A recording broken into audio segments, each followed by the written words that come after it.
Arrival at a Berlin airport of delegates to the tripartite conference. British Foreign Secretary Anthony Eden alights from one of the 14 planes which bring the Anglo-American representatives to the German capital.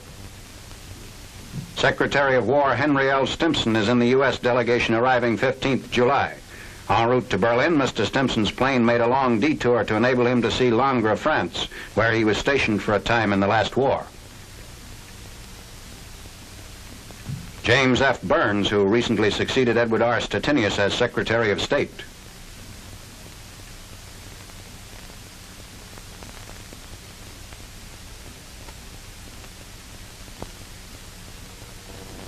The 7th plane brings in the President. He's followed from the transport by Fleet Admiral William D. Leahy, his personal Chief of Staff.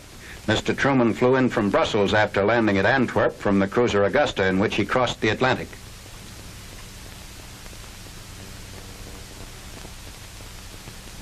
The President departs for conference headquarters at Potsdam, 15 miles away, to join in talks with Prime Minister Churchill and Marshal Stalin. Mr. Truman is the first American chief executive to set foot on German soil since Woodrow Wilson's visit after World War I.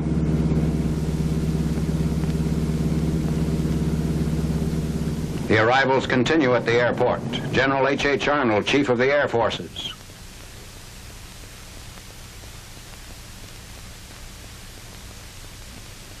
General George C. Marshall.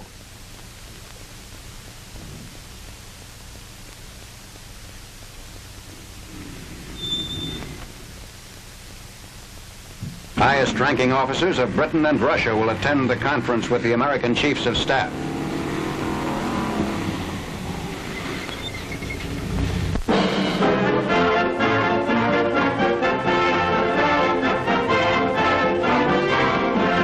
A.P. Hill Military Reservation, Virginia. New items of signal equipment which will be available for use against Japan are demonstrated for the staff of the U.S. First Army. Major General George L. Van Dusen, Chief Engineering and Technical Service, addresses the visiting officers led by General Courtney H. Hodges. Items on display include the latest in meteorological devices. The weather balloon is equipped with a radiosonde which permits measurement of atmospheric temperature, humidity, and pressure at various altitudes. These are in addition to data on wind direction and velocity.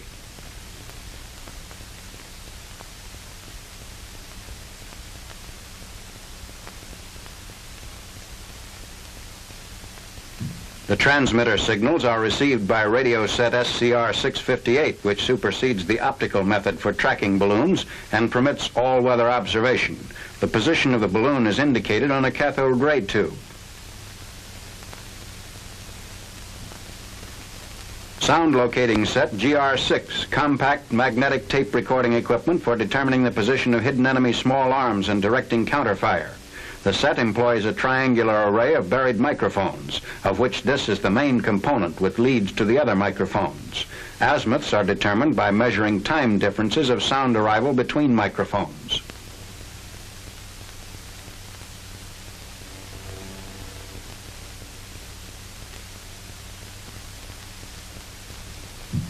In field operation, two identical units are emplaced at the ends of a known baseline. Each measures the azimuth of sound arrival of the muzzle blast from the enemy weapon. The intersection of the two azimuth lines determines the location of the piece.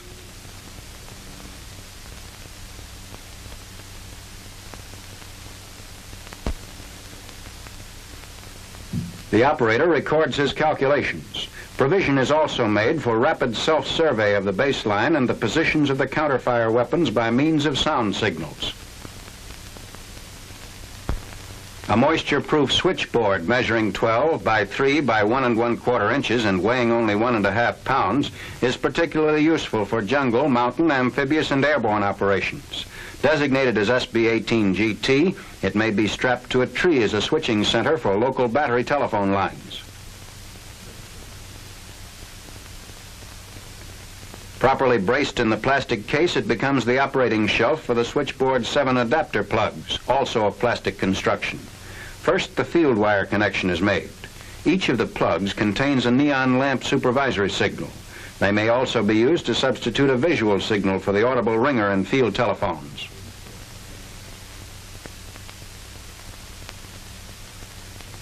After all connections are made, the switchboard begins operation. A lighted plug flashes the call in. The operator places his plug on top and acknowledges the call. The person called is plugged in and rung. Removing his plug, the operator awaits completion of the call. It's emphasized that because this switchboard must be watched at all times for light signals, it should not be considered as a replacement for larger audible units.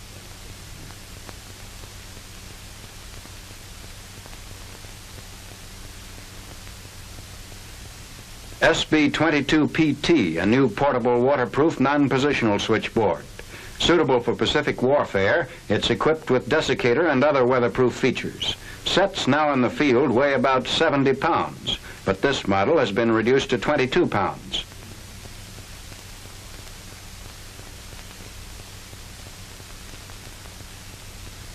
Several of the 8-line switchboards can be assembled as a unit, depending on the number of lines an operator can handle. 2 lines are equipped with neon lamps to provide supervisory signals when making connections to radio sets. Next, improvements in field wire. 2 men carry the old type roll for comparison with WD-1TT, containing an equal length of twisted pair field wire, weighing only 47 pounds per mile.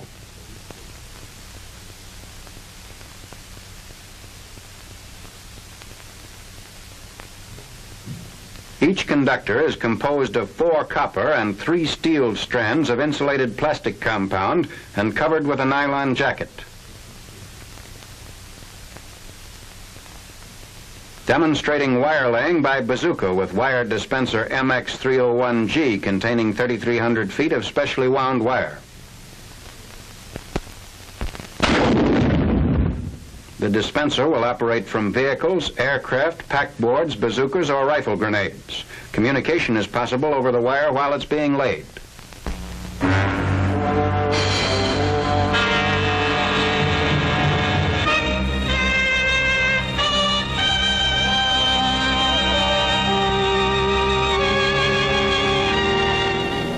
Liuzhou, former U.S. 14th Air Force Base and largest communications center in south-central China, in ruins after withdrawal of Japanese forces. For a week previous to leaving, the enemy systematically burned and pillaged the town street by street, leaving the civilian population homeless. Abandoned to the Japs on the 11th of last November, Liuzhou is recaptured by Chinese troops on 13th June. Civilians welcome the first soldiers to enter the main section of the town. The huge Liuzhou air base is left temporarily unusable by all but liaison planes. The Japs had dug holes in the strips for demolitions, which in some places they were unable to carry out. Refill work on these sections will place them back in use almost immediately. The end stretches of the main airstrip were blocked with empty gas drums. Craters were blown along the center section. An Air Force engineer inspects a possible booby trap on the airfield, which is heavily mined. Men of the Chinese 169th Division assemble on 2nd July for a flag-raising ceremony. A U.S. liaison officer accompanies the pack artillery. The troops are welcomed by a citizens committee. Major General Zhao Yuhan, commanding general of the 169th Division, addresses his men. Reoccupation of Liuzhou marks the 3rd U.S. 14th Air Force base recaptured by the Chinese. The victory also gives the Chinese full control of the Guangxi-Guizhou Railroad, the first Japanese-held line to revert entirely to the Chinese.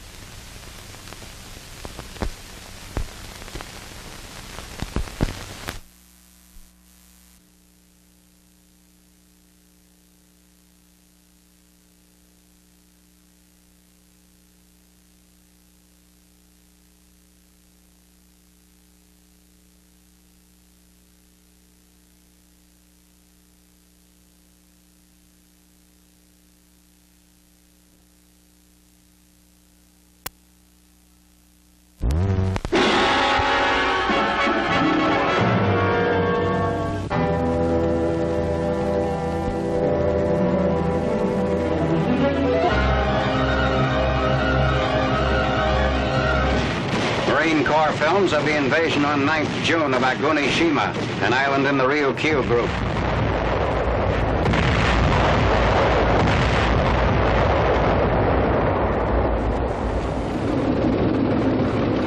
Agunishima lies 32 miles northwest of Naha. In area, it's 3.8 square miles. Troops of the 8th Regimental Combat Team advance inland against negligible opposition.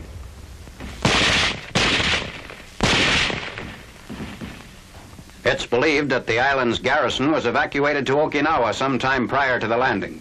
Terror-stricken civilians are discovered hiding in culverts and other underground shelters.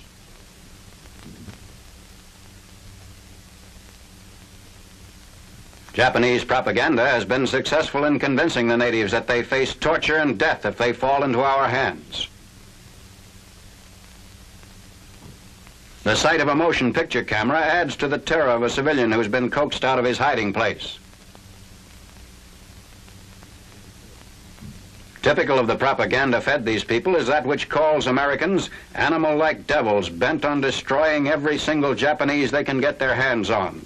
This hate campaign has for its purpose the mobilization through fear of stronger zeal and greater sacrifices on the part of the civilians.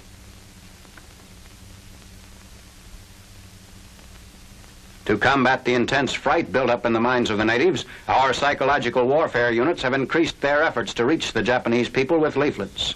In the Okinawa campaign, these efforts attracted increasing numbers of civilians away from the battlefields and toward the safety of our lines.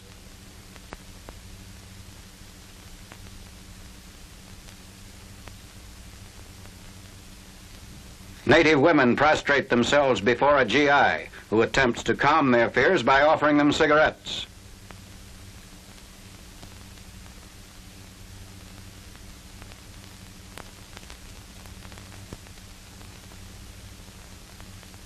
As Allied pressure on the Japanese homeland increases, enemy propagandists are utilizing every means, including stories of American torture, to arouse the kamikaze spirit for defense purposes.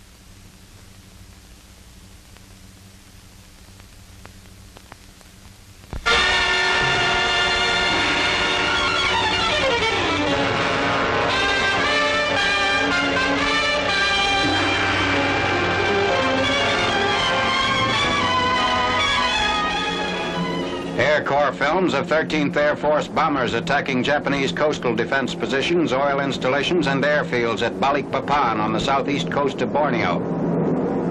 Fleets of heavy, medium, and fighter bombers dropped more than 3,500 tons of bombs. The 18-day pre-invasion softening up of the rich oil area is followed by a bombardment from the U.S. 7th Fleet in conjunction with units of the Australian and Netherlands navies.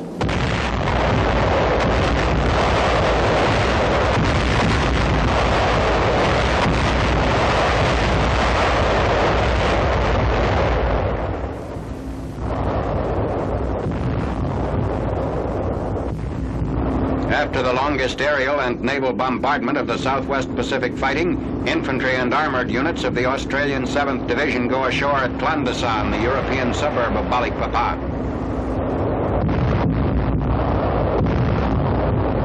The Australians quickly establish a mile-long beachhead.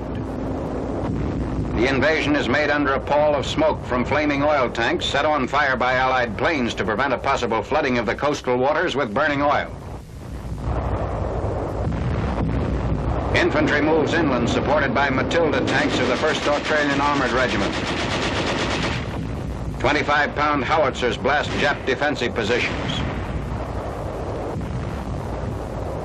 The Australians advance through the eastern part of the Clandasan district, mopping up defenses and wrecked buildings.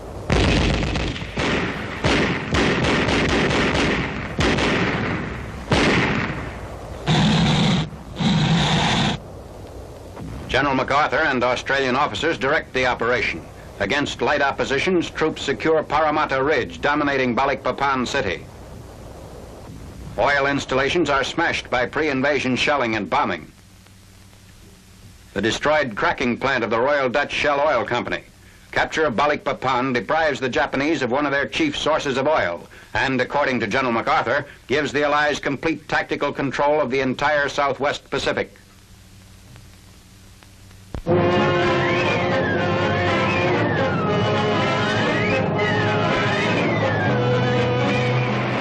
Navy films show units of Admiral William F. Halsey's Third Fleet battling the heavy seas of a typhoon. The storm hits the fleet while it's withdrawing from a carrier strike against the Japanese home island of Kyushu. Mountainous waves, whipped up by gales that reached an intensity of 138 statute miles an hour, damaged battleships, cruisers, aircraft carriers, and destroyers.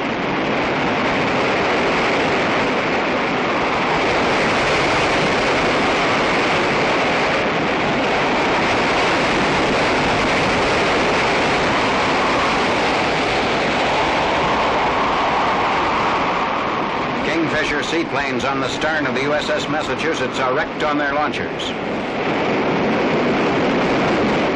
The USS Indiana, one of the battleships hit by the storm, fights the heavy seas. The majority of the ships damaged were quickly repaired and put back in action. This is the second time in less than 6 months that the Third Fleet has been damaged by a typhoon. The first storm striking 18th December in the Philippines.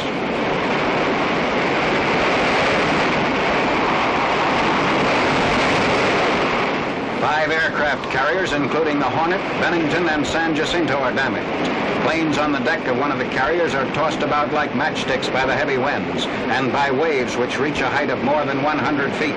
Although damage to planes and ships was extensive, only 1 life was lost in the storm. Hardest hit of all the ships is the cruiser USS Pittsburgh. Over 100 feet of her bow was ripped off by the high winds, but the watertight compartmentation kept the ship afloat. 60 of the crew had living quarters in the bow section, but all were rescued when the deck plates buckled and the bow ripped off.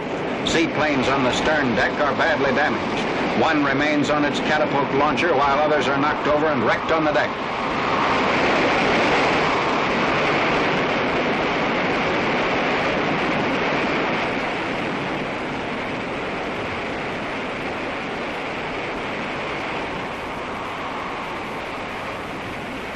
The aircraft carrier USS Bennington suffers damage to the bow of her flight deck, although the greater part of the deck is undamaged and continues to be used by her planes.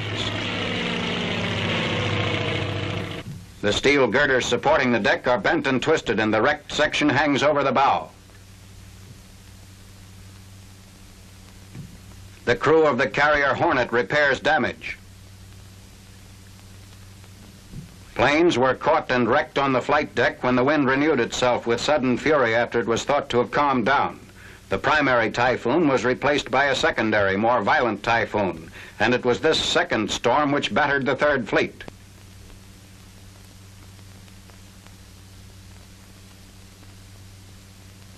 The Pittsburgh, minus its bow, which was later picked up by a Navy tug, travels 900 miles to repair yards at Guam. The cruiser is put into a floating dry dock and temporarily repaired while a new permanent prefabricated bow is being built in the Bremerton Navy Yard. A temporary stub bow is put on the Pittsburgh and the cruiser heads for Puget Sound.